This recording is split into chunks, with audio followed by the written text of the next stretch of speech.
After seeing the success of the Fallout show and the success it gave to the games, it made me kinda jealous as a mega fan of Halo. Paramount literally had a golden goose in their possession with obtaining permission to use the Halo IP for a TV show, and what did they do? They tried making their own version of Halo, and it sucked. So let's talk about the show's issues and what it could have done to be a better show. The first issue and major thing they did wrong was to not follow the established Halo lore. Halo fans really do care about the lore and story, so when Paramount and 343 decided that the show wouldn't follow source material, that was a big mistake. It was a mistake because if you're going to do something different with a well-loved story like Halo has, then you have to do it better than the original, or else it'll just get slammed. Which is what ended up happening to the show, because the writing was literally inferior in every way. Just look at the character assassination they did to the Master Chief in the show. People now call his TV counterpart Jimmy Rings and Master Cheeks because they refuse to see the game version and TV version of him as the same guy.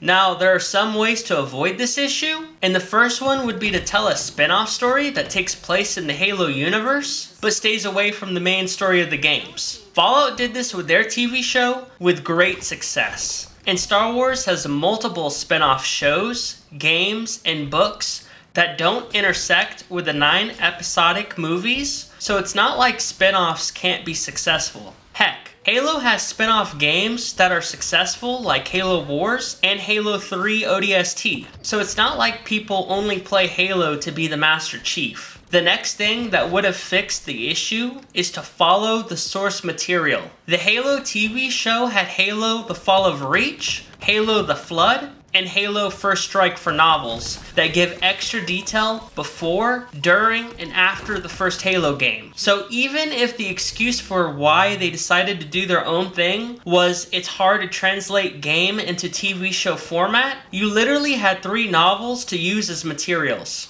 Now, the next issue is the Silver Timeline as a whole. I can't wrap my head around why they would essentially make their own story using already established characters. Did they think the fans would be cool with them making their own crappy version of one of the most popular games of the 2000s? If they did, then they are delusional, and the show hurt the brand even more. Because you don't drum up hype and interest by releasing crappy products to potential new and returning customers. The Fallout games, for example, got a massive boost in popularity, with Fallout 4 being 6th on the Xbox's top 50 most played games. Fallout 76 got to 12th, Fallout 3 got to 50th, and New Vegas got to 19th. The reason this was possible is because the TV shows were good and got people interested in trying the games or coming back to play again. And that wouldn't happen unless the show was well received.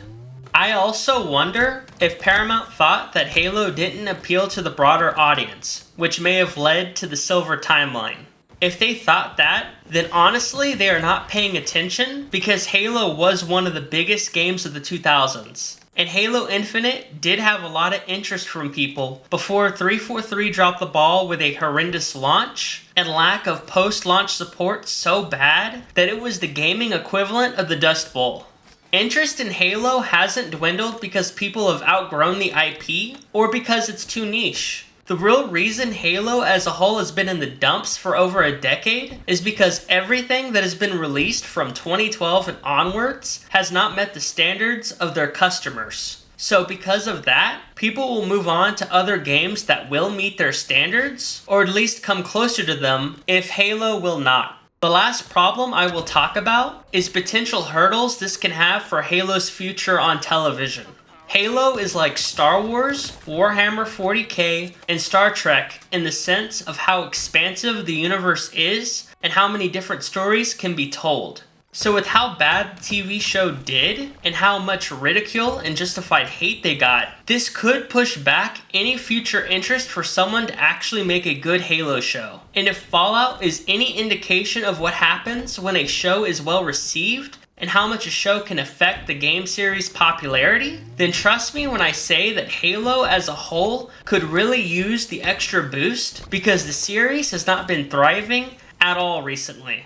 To cap it off, I just want Halo to get the respect and attention it used to have, since Halo is my favorite series. But corporate greed and mediocrity has prevented the series from being at the top of the gaming world for well over a decade now. And the TV show can't fix the games, but it could have boosted the numbers for MCC or Halo Infinite at least. But since it sucked, it'll only be another stain on a once great IP. Now let me know what you think about this subject in the comments. Thanks for watching the video, and... I'm sorry, sir.